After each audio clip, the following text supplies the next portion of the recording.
सजल रहे मरे के सिमरवा तो ससुरा बनल रहे ससुरा बनल रहे हो। हे शिव जी नैहर में भाई से भतीजवा आंगना वा भरल रहे हो। हे शिव जी नैहर में भाई से भतीजवा आंगना वा भरल रहे हो।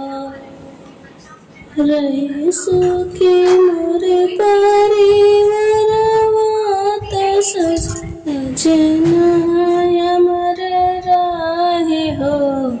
हे शिव जी अमर रहे गोद के ललनवा अमर रहे सिंदूरा हो।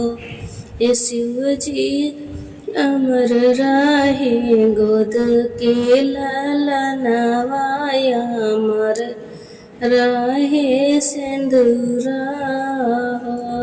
कटे चिड़िया कलैया तो सुनाए गौरा के सैया सुनाए गौरा के सैया हो।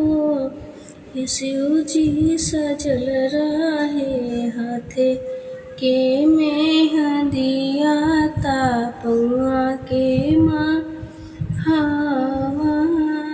हो। हे शिव जी सजल रहे हाथे के मेहंदिया तापुआ के महावार हो। नंदी देवर के दुलर कार दूधे पोते भरल रहे दूधे पोते भरल रहे हो।